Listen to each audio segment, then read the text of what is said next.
All right, Michael Pollan, you. Hey Manny, good to be back. Good to be back, kind of, but not really. But It's so slightly. different though. It looks more like my house than your place. Well, it is your house. Is this your study? Is this where all the magic happens? So they And say. a lot of other things too. Yeah, this is my office. This is Here, your I'm office. in Berkeley at my office. Is this where you write? Like, where are you doing your writing typically? Is it in this Right chair? here. No, I do it right here. Yeah, This is at where you this. write. Wow. Is this where you wrote How to Change Your Mind? Yeah, most of it. I wrote some of it on the East Coast too. I spent part of the year Wow. on the East Coast. But yeah, this is where I wrote most of it. Amazing. So today we are talking about eating, shopping, and gardening during the pandemic, but we're also just going to talk about whatever the fuck we want for about 30 minutes, and then we're going to open up to folks' questions. So welcome everyone to Mannys Super Civic Cyber Conversations. My name is Manny Yakutiel, and I own a small business in San Francisco called Mannys, which is a physical civic gathering space. We had to shut down because of the shelter-in-place order, but we said, no, we're going to keep doing our programming. We're just going to move it to the internet. And so that's what we're doing today. And the point of these is to continue to engage the public civically in a time of need. So thank you all so much for joining. You can tag us at Welcome to Mannys. And also, if you go to your Q&A box, in the answered section, we had to disable chat because there are a bunch of crazy trolls. But in the answered section of the Q&A box, there's a link to become a sponsor to Mannys, which we'd really appreciate it. Also, if you have questions for Michael Pollan, you can start typing those questions in now. You don't have to wait till we get to Q&A. If you have questions for Michael Pollan, just go ahead and type them in right now. All right, Michael Pollan, first, drugs. Should we be tripping right now? And if yes, what should we? You know, you're not the first person to ask me this question. And it's really a complicated one. And I'm going to give you an equivocal answer. Okay. On one level, it seems like a perfect time to have journeys because we can't have any literal journeys. Yeah. And that you would think that psychedelics would be a way to get out of the box we all find ourselves in and extend our horizons of possibility. On the other side, you know, one of the key things to know about psychedelics has always been the importance of set and setting. Unlike most drugs, the results, what happens to you is very unpredictable and has a lot to do with your mindset and your physical setting. The physical setting might be okay, but you're probably indoors. Is that the best place? And sick of it. Probably don't want to be indoors. Yeah, and then you have the mindset, and many of us are fearful and anxious, and for good reasons. And you know, it's hard to imagine that wouldn't color the experience and might make it actually quite dark. So that's why I would be reluctant to do it under the circumstances. It'd be interesting to hear from people who've had good experiences. I totally get the superficial appeal of it, but I would not recommend it unless you're just really dealing with things in a wonderful way. So yeah, so if you're in a good mental state, if you're feeling like you're okay, maybe if you're gonna do it, that's a lean on the side of doing it versus if you're like super stressed out and, you know, because you can't change your setting very easily with what's going on. No, it's very hard. It's very hard. And what if you need help? You know, what if you get into trouble? You can't really have somebody come over to help you out, and you certainly don't want to go to the emergency room. Okay, so one it more seems question to me like for some people it's the perfect recipe for a bad experience. Got it. So one more question on drugs. I'm going to try to bop around to lots of different topics here. Yeah, I'm happy to talk about both topics. Okay, I was sitting in Dolores Park right before this in the sun for like 15 minutes to try to write up questions or thought about what I wanted to ask you about. And a man tried to sell me mushrooms. And I said, no, thank you. I don't want mushrooms, but I'm about to interview Michael Pollan. What should I ask him? And he was like, no way. Are you kidding me? I was like, I'm not kidding you. I'm about to interview Michael Pollan. What should I ask him? And I promised him I would ask him what you think the timeline is going to be on the legalization of mushrooms, given that Oakland and Denver and Santa Cruz have decriminalized it. Yeah, so that's a good question. And coming from someone who has a keen interest, I wonder if he's excited about that possibility or worried about it, because many of the people who are growing and selling marijuana underground have come to regret legalization. And the same thing could happen with mushrooms as it becomes commercial, if it becomes commercialized. Mm-hmm. Well, I think, you know, it's proceeding on two tracks. You have the medical testing going on, although it's Mm-hmm. actually stopped right now, Mm-hmm. to get psilocybin approved as an FDA licensed drug. Mm-hmm. And that track is, I don't know, 5-6 years away, I Mm-hmm. would say. I mean, I think it depends how long, drug trials are not happening right now, so it depends Right. how long Because of the, coronavirus? yeah, because of the Okay. coronavirus. So we have to wait and see how long that hiatus lasts. But then you have this other track, decriminalize nature, which is a Yeah. movement that started in Oakland and had an amazing success in Oakland, Mm-hmm. getting the city council to essentially, they say decriminalize. What they actually did was they instructed the police and the DAs to make infractions involving psilocybin mushrooms their Right. lowest priority. Right. So for all intents and purposes, you can't get busted Right. by city authorities. You're still vulnerable to federal and state authorities for possession or use of psilocybin. It's a very interesting strategy because it kind of Mm-hmm. reframes drugs. Mm-hmm. The whole notion that they focus only on plant drugs, and not all of them, by the way. Mm-hmm. Opium poppies, which you can grow in your garden, are Mm-hmm. not decriminalized, Mm-hmm. and a couple others. But it's basically making the point that, you know, this is nature. How can you make nature illegal? Mm-hmm. You know, and this is about restoring a certain relationship with the natural world and with plant Right. species and Right. fungal species, rather than the usual rhetoric around drugs and harm reduction and everything. The movement has spread. Denver has also decriminalized. Mm-hmm. Santa Cruz has decriminalized. Mm-hmm.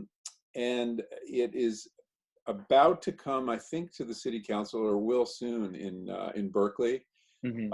And there's like 100 chapters around the country. So Awesome. that's what's likely to happen sooner rather than later. It seems to be a very popular measure. Mm-hmm. You know, it doesn't remove all the risk. It Right. certainly removes a lot of the stigma, I think, and Yeah. would make that guy you met in Dolores Park, it would make his life easier.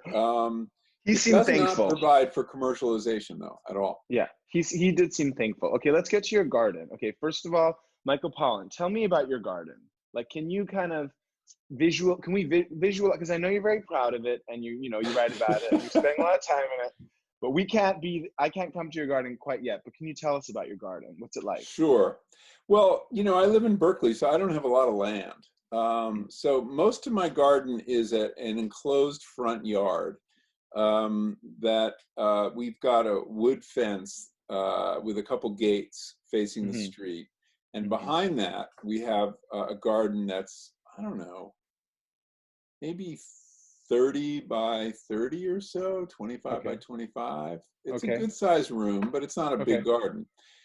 You know, as a living room, you'd say great. As a garden, you'd say a little tight. Okay. Anyway, it has a few different things, but for our purposes, the most important part are 3 raised beds that are my vegetable garden. And then there's a lot of dryland plantings around them, and Mm-hmm. a little fire pit in the middle, Ooh, patio. for like s'mores and late night cocktails and drag Well, we've shows. roasted whole pigs actually on that thing. No, you And have not. No, you haven't. oh yeah, several. Yeah. Why? Because they don't taste good raw. Okay. All right. I will remember that for the future. Yeah, no, when I was researching Cooked, my book about cooking, Mm-hmm. there's a chapter on fire and cooking directly over fire. And Uh-huh. I went to North Carolina and learned a lot about barbecue techniques, Mm-hmm. and thought it would be really interesting. And we had a series of events where we cooked a Ah, whole pig. And it's a great event because you're up all night. You know, it's a very slow process. You cook it at yeah. an extremely low temperature. and you take turns. Somebody comes over for a few hours. Sometimes a student would do a couple hours, and then I'd come, and my friend Jack would come, and then we'd serve the next night. And I'm not eating meat anymore, but boy, I can get nostalgic for that pork.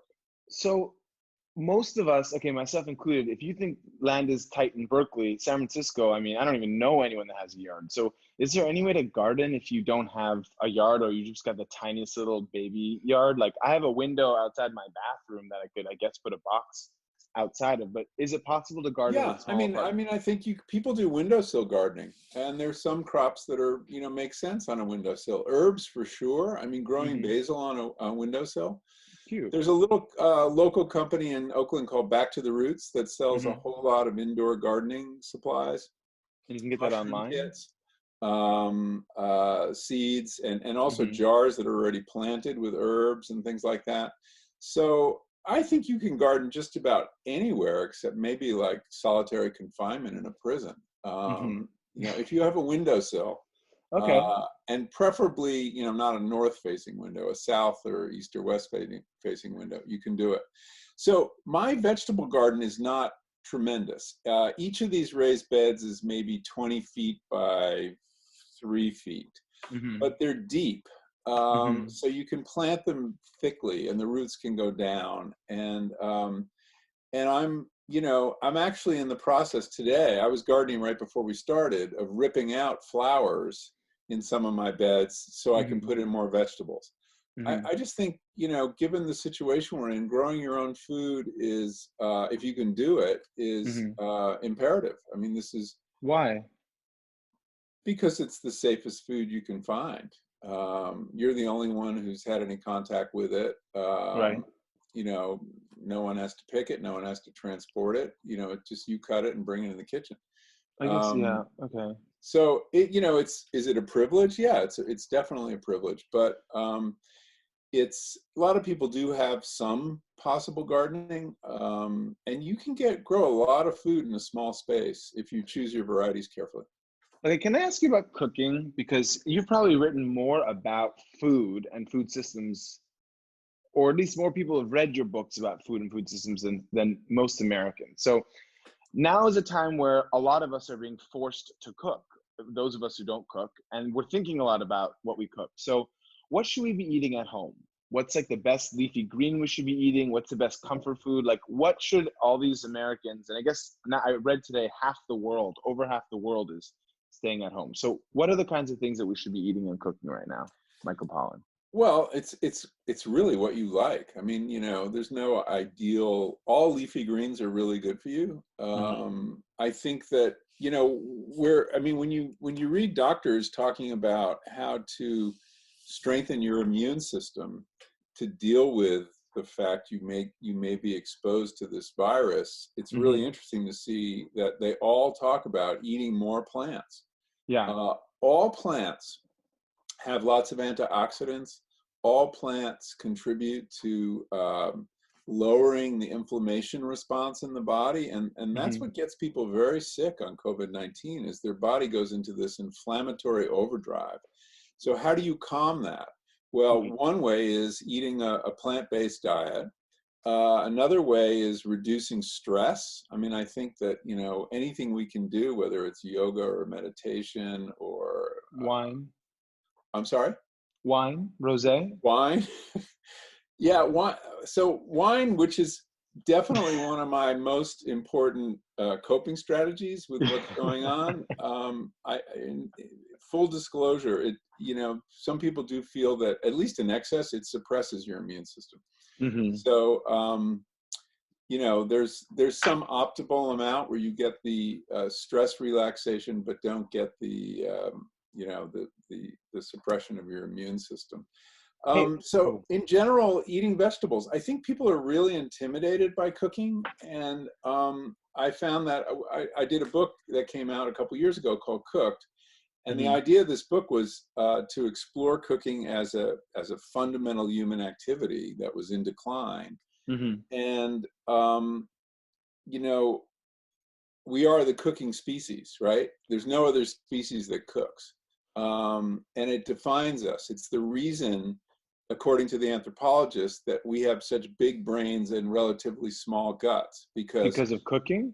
cooking changes the value of food. You don't have to spend as much time chewing, and you don't have to spend as much time digesting. So if you compare us to a chimpanzee, they spend like 20 hours a day in the act of chewing.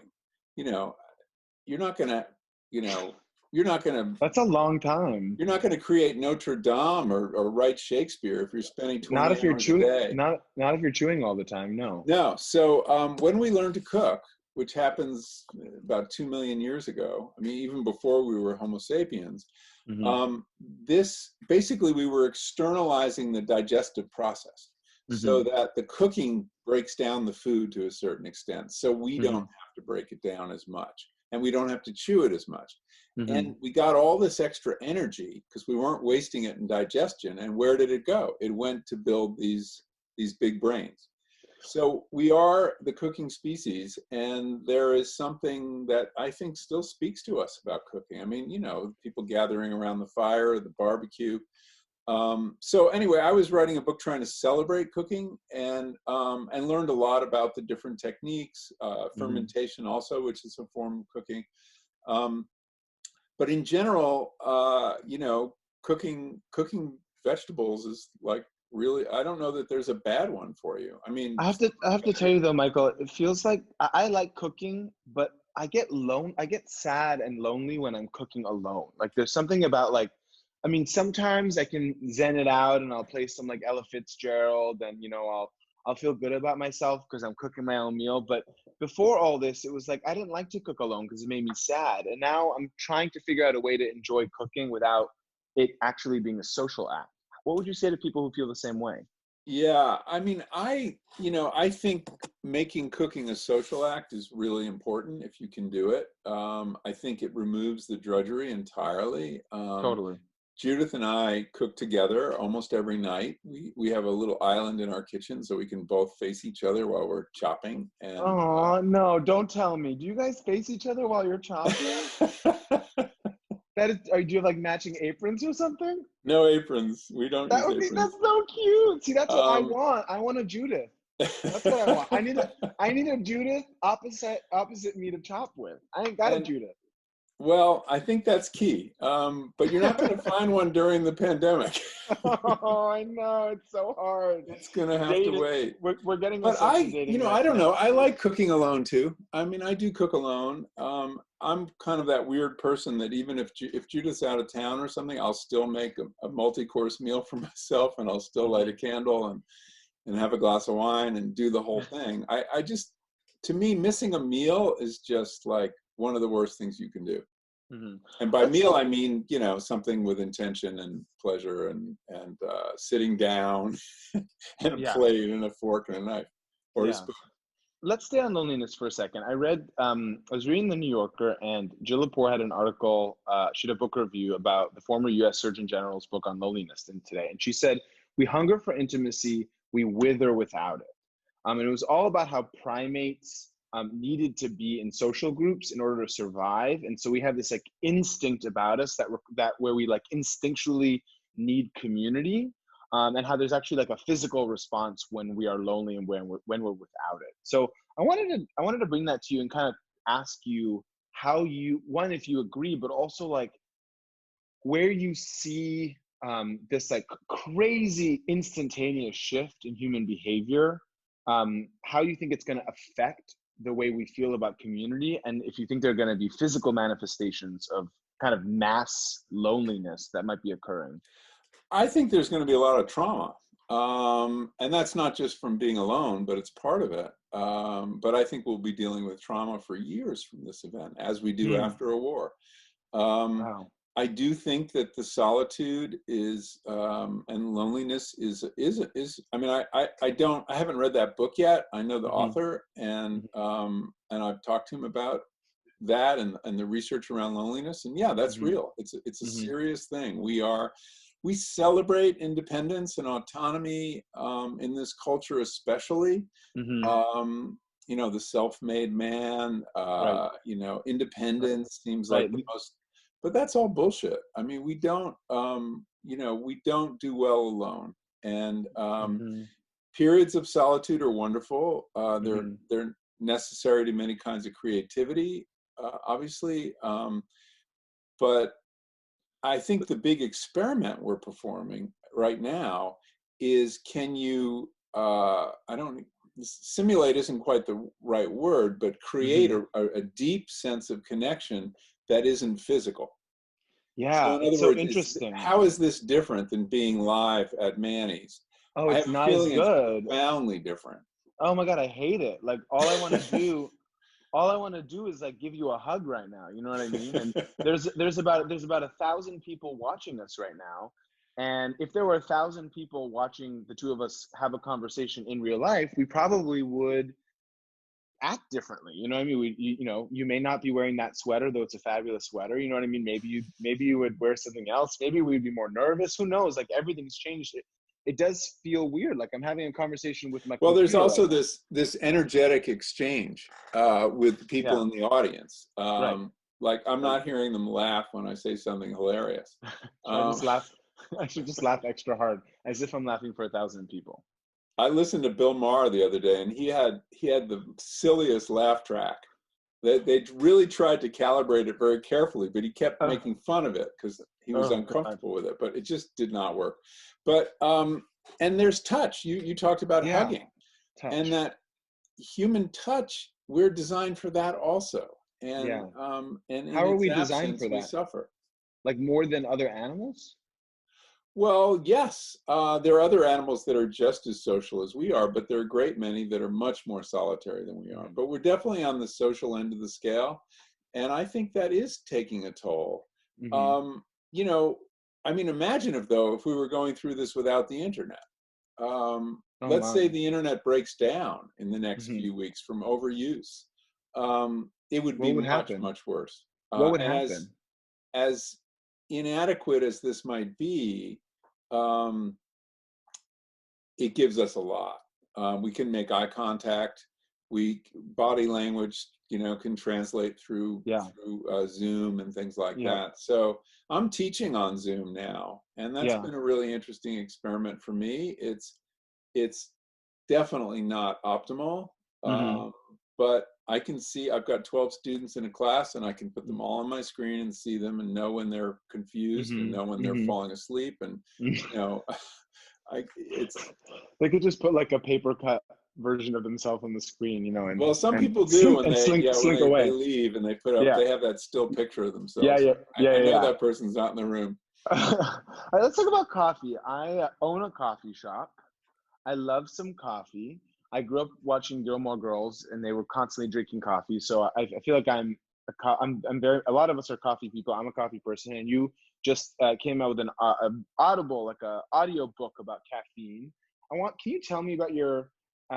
There's just two questions I want to ask about this. One is the connection between caffeine and capitalism, which I think is so fascinating, interesting, that a lot of us don't think about. And then I want to talk about coffee and politics, because I read a bunch of books about coffee and politics before opening up my political coffee shop. So let's first start with what is the connection between caffeine and capitalism? Well, put very simply, think about the coffee break. Coffee break is a fascinating institution. Here you have employers who basically exist to extract value from their employees. That's kind of how the whole capitalist system works, right?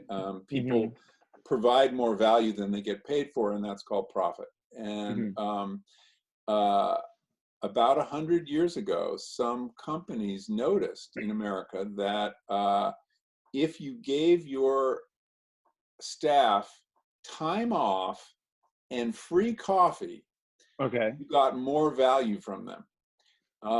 And they actually did some experiments, and that's why the coffee break was institutionalized. And it's not really institutionalized till the 1950s. That the idea of free coffee and time off became accepted. It's even in some union contracts now. And it began with a necktie maker in I think it was Denver, Wigwam Weavers, and during World War II, they lost all. They had 20 employees operating these looms, and the looms were complicated because tie patterns are very complicated. It took a lot of dexterity and speed to make a beautiful necktie. And they had these young men who operated the looms, but they all got drafted in the war.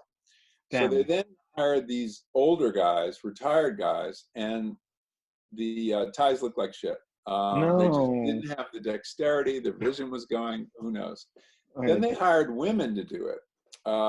And the women made beautiful ties, had the dexterity, but they would get really tired after a few hours, and they couldn't do a whole shift without a decrease in the quality of their work. And so the head of the company convened this meeting. They all got together, and the employees said, well, if you give us a coffee break, we'll be more productive. And so he started providing coffee and gave them 15 minutes at 10 in the morning and 15 minutes at 4 in the afternoon, something like that. And suddenly the women were producing as much in a day as, as the men could do. And they're even people who weren't that good became really good. And he institutionalized it. He required a coffee break. Wigwam weavers. Wigwam weavers. Wigwam weavers. So coffee, is a great productivity drug. It makes us more efficient. It improves our performance physically and mentally. If you drink caffeine, consume caffeine after you've studied, say you're trying to, you're cramming for a test. If you have caffeine after it, you will perform better. You will remember that material better. So it's a kind of wonderful drug that way. And capitalism seized on it. They also extract a lot of value at the other end of the food chain. The people who grow coffee are small farmers who get paid a fraction of what you pay for coffee. And in Central America, the system that produces coffee was and still is very brutal in many ways. And that the people who grow our coffee are, horribly exploited. And there's efforts to remedy that with fair trade and things like that. But the other thing I learned that was kind of alarming is that our supply of coffee is in serious jeopardy because of climate change. Why? Climate change. So coffee is a very picky plant. It grows only in a narrow band in the tropical highlands at a certain altitude. It's got to face the right way. It needs steep hillsides, good drainage. And the current estimates are that about 50% of the land where we're now growing coffee will not be suitable for coffee production in the next 30 years, in just 30 years. So, that's bad news. God, I just looked and we have over 100, we have like 75 questions, and I know our time is short. So I just want to ask like one or two, and then I want to get to the folks who've tuned in. And I kind of panicked a little bit there when you said that 50% of the land for coffee might be changed, because I feel like maybe that's the thing that's going to get people to care about climate change. It might be what does it, because we're all addicted. It's just no more coffee. You know what caused that? Climate change, bitches, basically. That's what's going to happen. But coffee and politics. I read a bunch of books about the connection between coffee and revolution, coffee and democracy. As you, I'm sure, know, the first places where coffee was served, not in a wartime manner, which is in Ethiopia, was in the Ottoman Empire. And actually the imams banned coffee houses because people were gathering there to plot the overthrow of the Sultan. And so, I just wanted to give you an opportunity to talk a little bit about the history or the connection between coffee and its prevalence, and actually how democracy and our politics has evolved, because there's a close connection. Yeah, it's a rich story, and I get into this in the audiobook. But there have been efforts to ban coffee on several occasions, a couple in the Islamic world. So coffee begins in Ethiopia and the Arabian Peninsula, and Constantinople had the first, coffee houses. And people in Europe would visit there and discover this weird new drink. It was this black drink that people drank hot. there had never been a hot beverage before. That was considered like There- outrageous. Really? Yeah, tea and Oh, coffee wow. are the first hot beverages. They arrive at the same time. And that's very significant because the fact that they're made with boiled water made them safer than anything else you could drink. They were Okay. sanitized. Okay. And the countries that embraced coffee and tea had huge public health benefits. Anyway, when coffee gets to England, which happens in the 1650s, it is immediately taken up by all different groups of people, and these coffee houses spring up. And there was like one coffee house for every 350 Londoners at one point.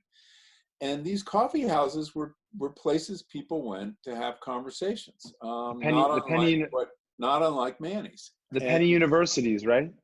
Yeah, penny universities. And the conversation often turned to politics. And that was very threatening. And in fact, Charles II, after the Restoration, he tried to ban coffee houses too. But by then, everyone was already addicted and people just ignored it. And Too late. He didn't want to test his power over coffee, and he just quietly forgot about it. So they've never succeeded. There's never been a successful drug war against caffeine, but they sure have tried. There was a pot of coffee that was put on trial. An urn of coffee was put on trial and convicted somewhere in the Arab world. I forget where. What? Yeah. As a joke? No, it was serious. But some sultan just overruled the verdict because it was too upsetting to everybody. Gosh. So the coffee houses in England became these, places of sedition, but they also became places of art and science and culture. It's interesting. Every different profession had a different coffee house they went to. Yeah. So the political folks went to one, the artistic folks went to another, the literary people went to another. People in business went to yet another. And like Lloyd's of London, the insurance brokerage, started as a coffee house where you can go and take out an insurance policy on a ship or a shipment. And you had magazine. The magazine begins in a coffee house. This idea of a collection of different things bound together, not just by one author with a sense of variety. That's a product of coffee houses. So, and then you get to America, of course, and the switch from tea to coffee in this country was driven in large part by Renaissance in home gardening. And I think you will see an appreciation. I mean, we're shopping now like people in the Soviet bloc, You're walking through the store and you get so excited when you see a certain item, Toilet paper. Toilet paper is an example.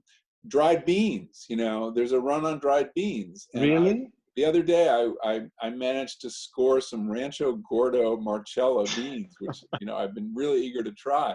And it was like a triumph. And this is how people shopped in the Soviet Union in the 70s and 80s. And here we are. So I think it will lead to changes in the food system. And I hope in the direction of more resilience, because it's clearly, we don't have a resilient system. The toilet paper example is a good one. I just read an article that explained what happened with toilet paper. Do you know it's not hoarding? People are not hoarding toilet paper. They really need more toilet paper than they did. They need about 40% more toilet paper. Now, why is that? Because they're not using the bathroom at work anymore.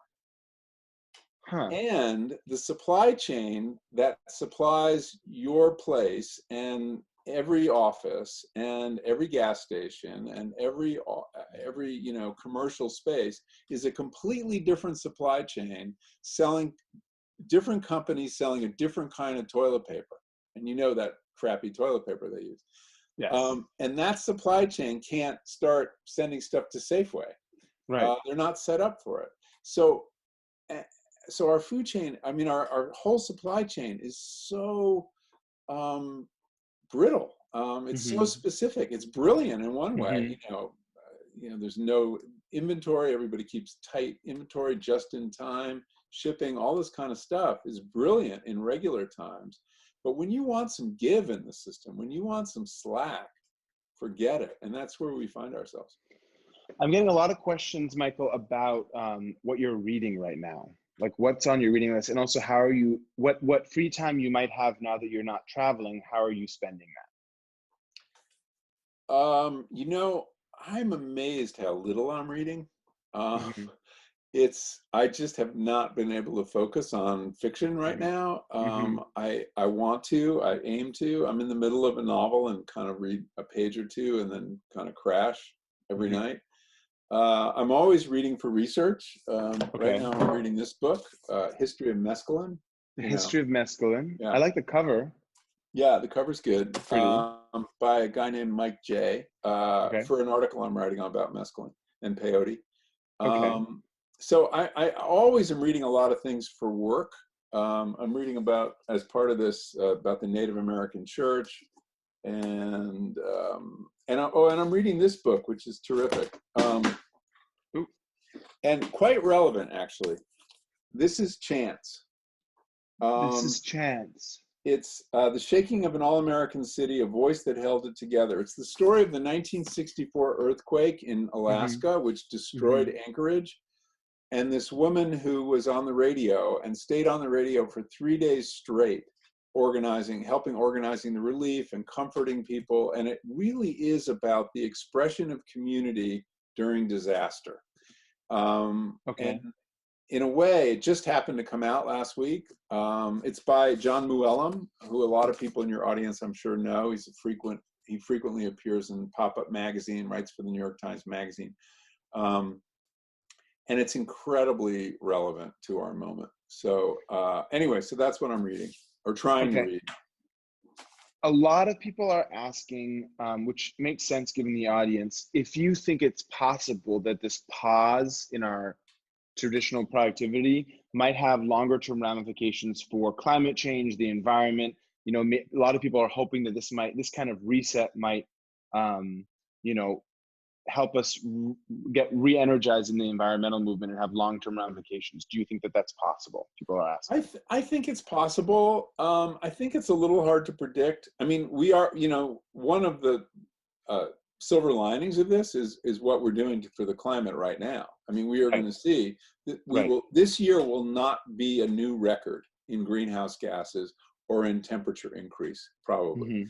for the Wow. first time in how many years?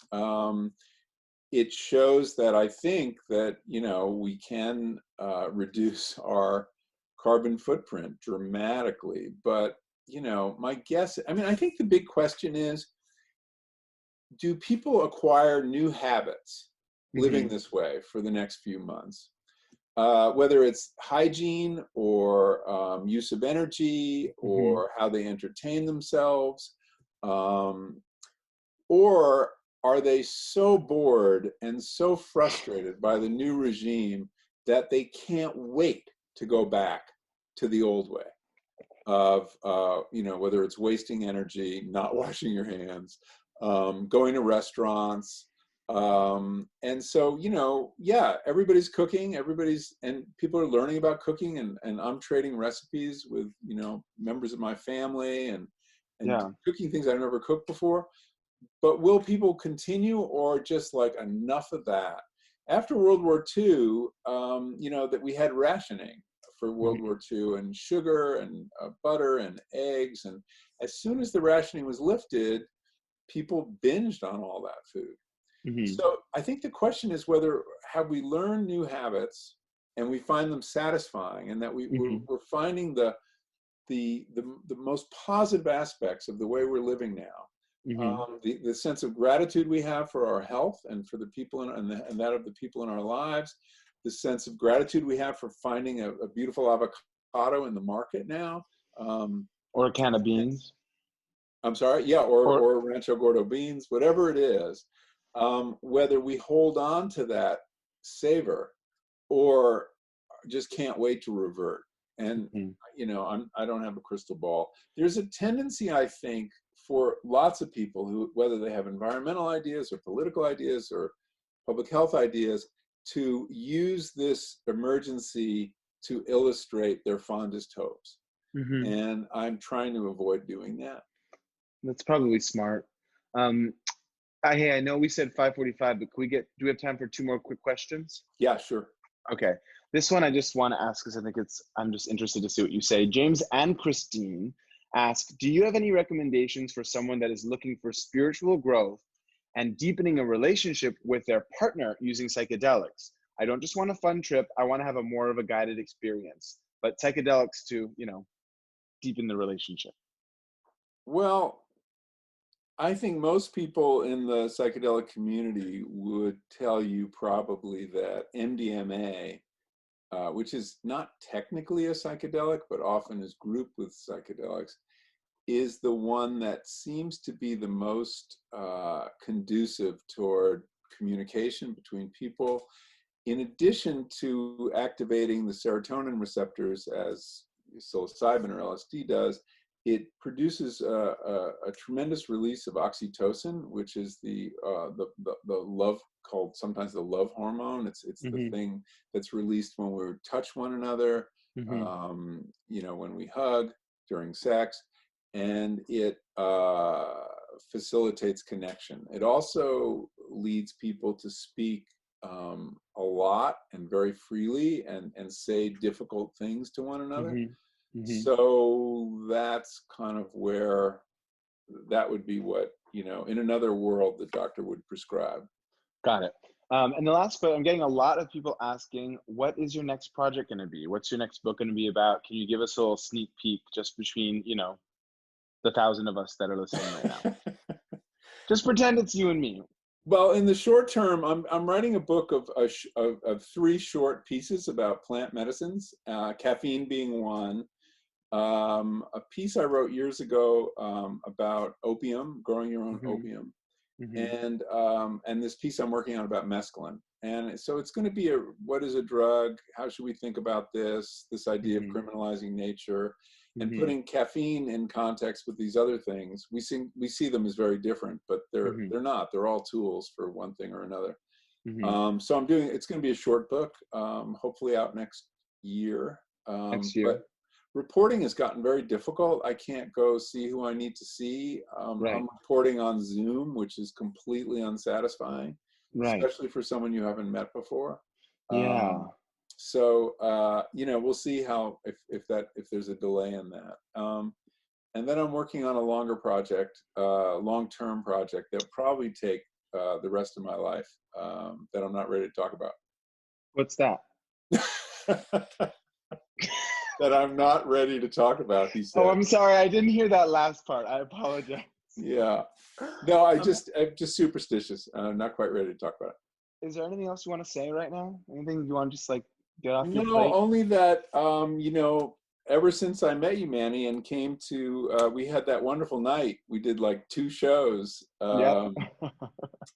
With Nellie Bowles interviewing me when How to Change Your Mind came out, that, I just think you've built a wonderful institution, and I want to congratulate you on that, and for finding a way to keep it going. And, I usually do lots of public speaking. I had a whole slate of speeches and interviews going this spring, and of course they were all canceled. And thanks for the opportunity to talk to an audience, and thanks to everybody who showed up. And I'm sorry we couldn't answer all your questions. But you can find me online. Yeah, absolutely. Before we go, if everyone could just go into the answered box for Q&A, there's a little link in there that you can click on to support my small business. It's called Mannys, and we could really use your help right now. Because we're shut down, and we're offering this programming to the community for free in the hopes that folks who want to support us can take a second and do it. So you can go to joinit.org/o/Mannys. That's joinit.org/o/Mannys, and you can become a sponsor. It's $36 a month, and we could really use the help right now to help us get us through this point.